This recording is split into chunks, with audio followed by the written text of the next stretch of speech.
Hola, soy Lorenzo y voy a conversar un poco sobre algunas estrategias para usar como segundo gobierno o segunda oposición. Voy a hablar de tres cosas en general. Primero, brevemente, sobre qué significa ser una buena cámara de segunda oposición o de segundo gobierno. Segundo, sobre decisiones que uno puede tomar al decidir cuánto tiempo pasarse refutando una de las primeras cámaras y cómo priorizar la refutación. Y la mayoría del tiempo al final voy a pasar conversando sobre diferentes estrategias al decidir cuál debe ser la extensión de su equipo en el debate. Entonces comencemos con la primera parte. ¿Qué significa ser una buena segunda cámara o segunda oposición? Significa, en el fondo, la capacidad de contribuir algo sustancial e importante al debate.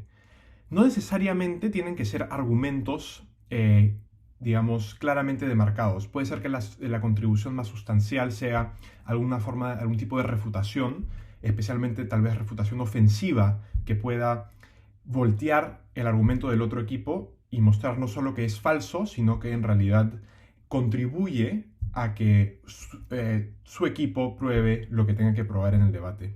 Puede ser algún cambio en la forma en la que debemos pensar sobre el debate, lo que a veces se llama framing o weighing en inglés, de tal forma que incluso sin contribuir un argumento claro o directo, con razones o mecanismos, al proveer una forma distinta para pensar sobre el debate, este, puede que haya un resultado más claro o puedas tener la capacidad de romper con algún, digamos, empate lógico que hubo en el comienzo en el debate.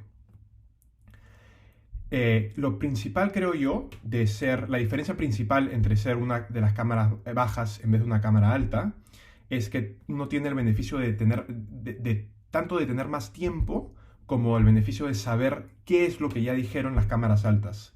Entonces uno tiene la capacidad de pensar en argumentos más detallados y especialmente tienes la habilidad, la capacidad, por el simple hecho de venir después, de saber cuáles son las deficiencias estratégicas en las cámaras altas. Y saber utilizar estas ventajas es lo que termina dándole a un buen debatiente la capacidad de ganar o que le vaya bien con una cámara baja. Entonces, vayamos a la segunda parte. ¿Cómo priorizar al refutar? Y cómo decidir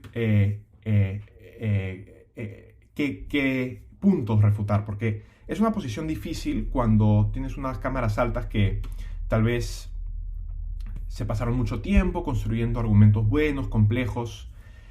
Entonces puede ser complicado a veces decidir, bueno, ¿cuánto tiempo me paso refutando? Porque si me paso mucho tiempo refutando, tal vez no tenga suficiente tiempo para crear mi propia extensión que me pueda ganar el debate, ¿no? Como hay cuatro equipos, si es que tal vez me paso mucho tiempo concentrándome en la cámara diagonal, que vino antes que la mía, tal vez no tenga suficiente tiempo para traer mi propio contenido, entonces puede ser que a esa cámara no le vaya bien en el debate, pero a nosotros tampoco. Entonces yo diría que en general es más importante priorizar algo que pueda darle una ventaja a tu equipo en vez de algo que pueda traerle una desventaja al equipo que estás refutando. Ahora, eso no significa que la refutación no sirve o que uno debe pasarse muy poco tiempo refutando. Hay situaciones distintas, pero que ocurren en muchos debates, tal vez la mayoría, en la que sí es conveniente y estratégico refutar. Pero es importante pensar en el propósito de esa refutación para que sea efectiva. Hay, creo que, tres formas de pensar de la refutación, en la refutación de una forma estratégica.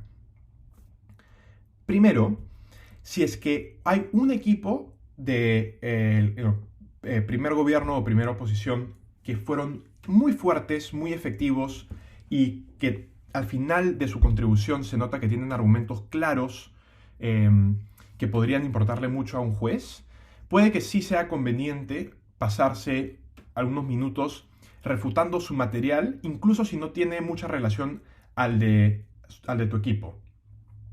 Y esto también es una decisión estratégica dependiendo de qué tipo de ronda es y qué buscas sacar de la ronda. Entonces, por ejemplo, si es una ronda donde necesitan el primer puesto, tal vez el segundo puesto, puede ser más estratégico asegurarse de que este equipo no les pueda ganar, incluso si no ayuda tanto a su propia contribución. Otra situación donde puede ser conveniente es si es que tal vez los otros dos equipos no han contribuido de una forma muy fuerte, entonces, y no crees que les vaya a ir mejor que a tu equipo, entonces puede ser que sí sea estratégico simplemente refutar el contenido de un equipo, incluso si no tiene mucha relación al contenido del tuyo.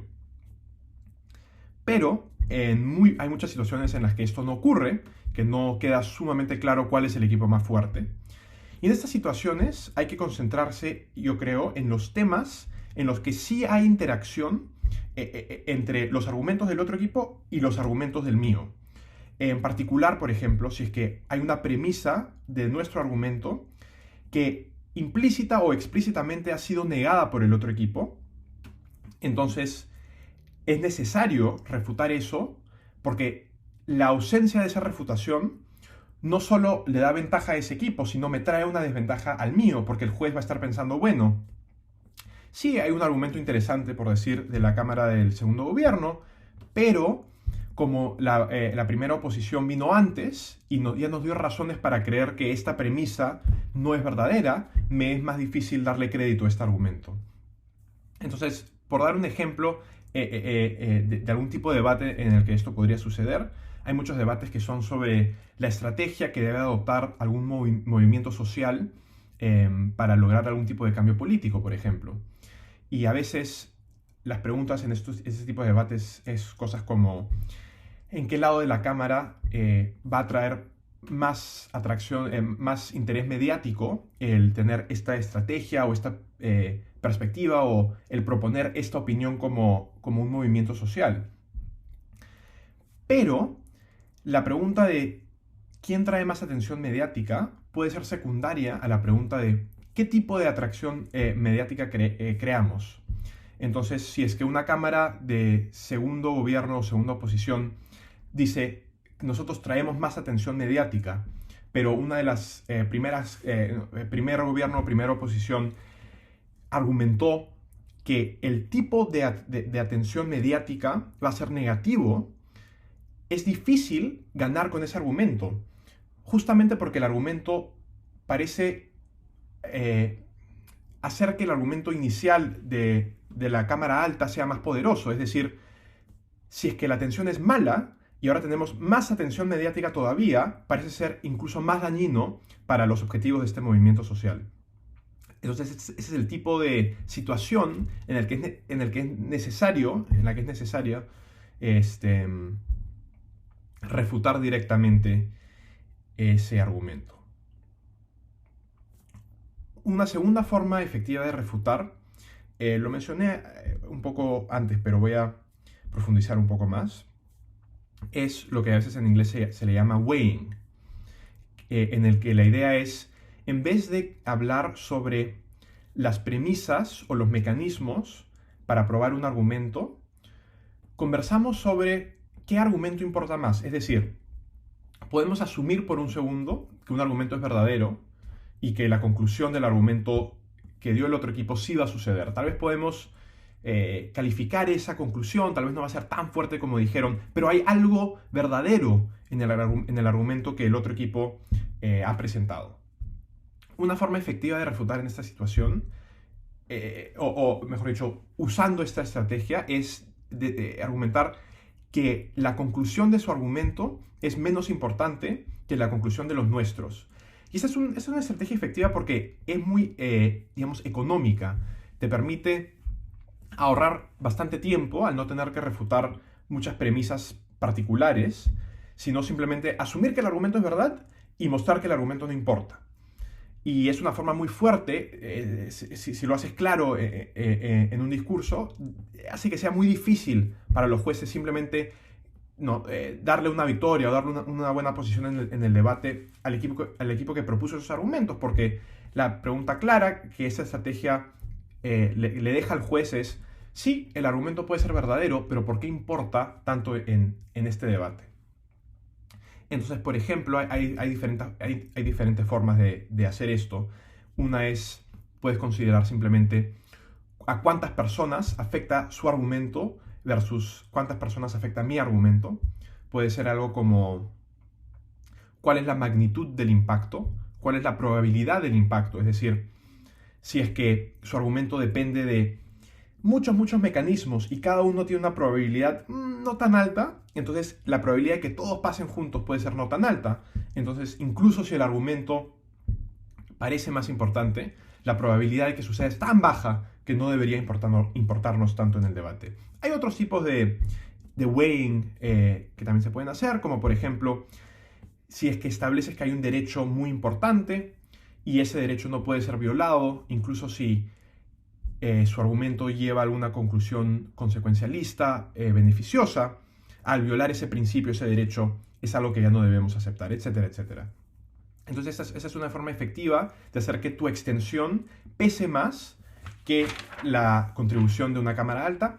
Y algo que puedo enfatizar acá, y esto es algo que hay diferentes jueces que tienen diferentes preferencias, pero por lo general esa es una estrategia que incluso se puede usar contra tu misma cámara alta. Entonces, por decir, como segundo gobierno la puedes usar contra el primer gobierno.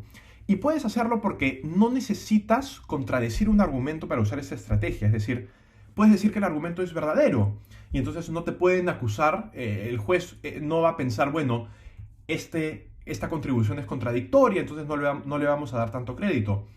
No, más bien aceptas que el argumento es verdadero y después consideras qué tan importante es. Simplemente tienes una diferencia de opinión sobre qué tan importante es, no una diferencia de opinión sobre si el argumento es certero. Entonces, esas son algunas estrategias de refutación o ideas específicas que uno puede hacer como segunda cámara. Pero ahora, en los últimos minutos, voy a hablar sobre, digamos, estrategias generales y cómo identificar qué tipo de contribución debo traer al debate como segundo gobierno o segunda oposición. Por lo general, hay dos tipos de extensiones que equipos pueden traer en un debate. Bueno, estas son categorías muy amplias.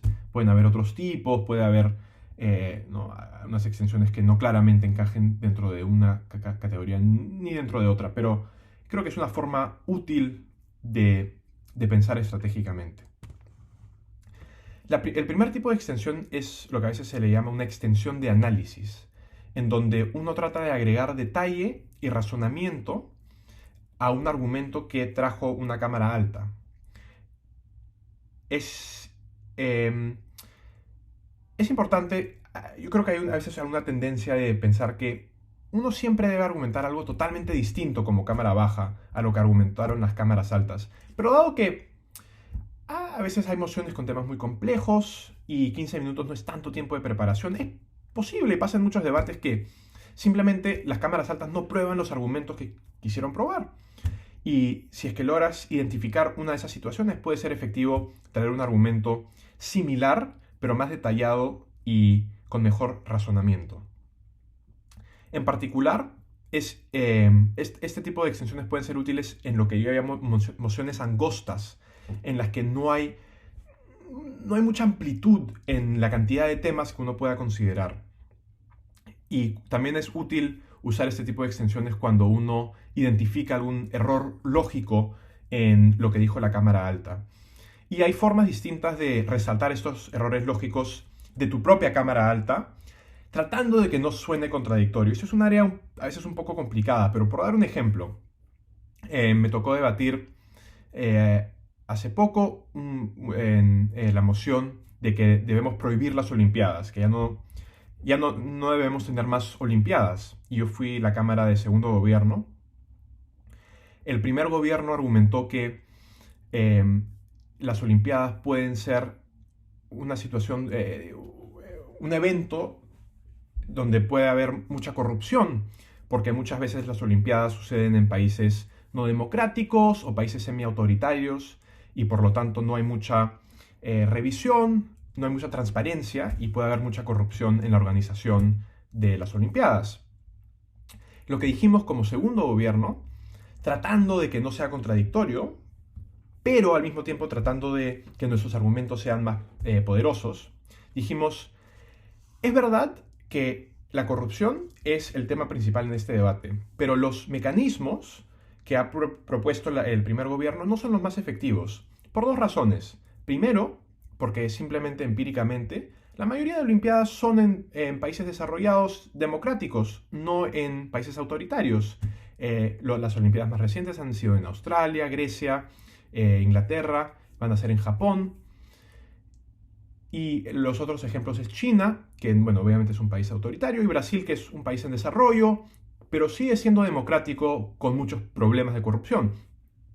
Pero en todo caso, simplemente decir que son países autoritarios, no realmente no es un argumento perspicaz porque simplemente en la mayoría de situaciones no son países autoritarios. Y la segunda cosa que dijimos es, no queda claro que las Olimpiadas permiten que un gobierno autoritario sea corrupto, porque cualquier alternativa igual va a tener poca transparencia, etcétera, etcétera. Y por lo tanto dijimos que nuestros mecanismos, que tenían más que ver con, por ejemplo, el hecho de que las Olimpiadas te da poco tiempo de organización y puedes crear casi cualquier excusa para gastar mucho dinero, ¿no? Porque si no lo gastamos vamos a hacer un fracaso para toda la comunidad internacional, que por esa razón era más fácil tener corrupción en una Olimpiada. Entonces esa fue la explicación que dimos para sugerir que nuestros mecanismos eran más importantes que los otros mecanismos, a pesar de que el argumento era muy similar y la conclusión del argumento, que las Olimpiadas crean corrupción, era básicamente el mismo. El segundo tipo de extensión es lo que se le llama una extensión de contenido, donde es más fácil, donde es más claro cuál es la diferencia entre los dos argumentos. Entonces, es una extensión donde la conclusión es nueva, donde habla sobre otros temas, otra parte del mundo, etc. Para hablar un poquito de cuál debe ser tu estrategia al usar una versus la otra, si usas una extensión de análisis, es importante que quede clarísimo cuáles son las diferencias mecanísticas entre tu explicación y la explicación de tu cámara alta. En una extensión de contenido, puede ser menos importante explicar la diferencia, porque la diferencia es más clara, pero es más importante explicar por qué es más importante tu contribución en vez de la otra. Y hay diferentes formas de hacer esto. Las voy a explicar en un segundo, pero primero, ¿en qué situaciones es conveniente usar una extensión de contenido? Normalmente es en las mociones, en vez de angostas, mociones amplias, donde son mociones donde uno puede pensar en muchísimos temas y muchísimas partes del mundo que son relevantes para el debate. También pueden ser efectivas cuando el primer gobierno y la primera oposición hablaron sobre el mismo tema y donde ha sido un debate un poco desorganizado, donde no queda particularmente claro cuál de los dos logró probar su perspectiva. Entonces, traer algo totalmente distinto que dices, mira, esto ha sido un desastre, muy desorganizado, nadie sabe lo que está pasando, acá vamos a traerles un argumento limpio, totalmente separado del resto del debate y que no depende de todas las complicaciones y confusiones de las cámaras altas. Pues, entonces esto puede ser una forma efectiva de diferenciarse de ese desorden.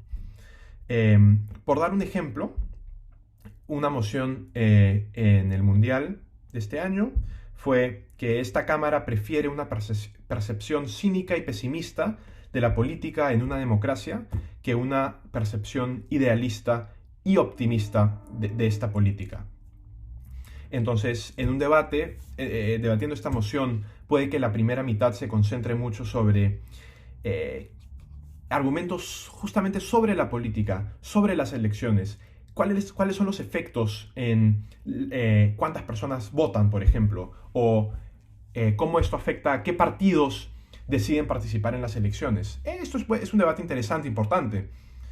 Pero si es que el primer gobierno y la primera oposición hablan de esto casi totalmente y los dos tienen muchos mecanismos y no queda claro cuál es más poderoso, una forma fácil, por ejemplo, de tener una extensión como segundo gobierno, es decir, algo como, vamos a hablar no sobre los impactos políticos, sino sobre los impactos sociales sobre las decisiones que individuos toman afuera de la política y cómo puede ser que grupos activistas, grupos, asociaciones civiles, etcétera, decidan tener más participación en un mundo donde tienen una percepción pesimista de la democracia, por ejemplo. Y puedes explicar por qué esta participación es beneficiosa independientemente de los efectos políticos. Y de esa forma puedes evitar la confusión de las primeras cámaras y dar una explicación simple sobre por qué eso es más importante, que es, mira, no sabemos realmente cuál de las dos cámaras altas tiene razón sobre la política, porque es un debate muy confuso. Aquí hay un argumento muy limpio, muy claro, muy bien explicado, y por eso debes priorizar el segundo gobierno en vez de las cámaras altas. Bueno, eso es de lo que quería hablar hoy día. Ojalá que haya sido útil y que lo puedan usar en sus debates. Mucha suerte en el TODI para todos los que van a participar.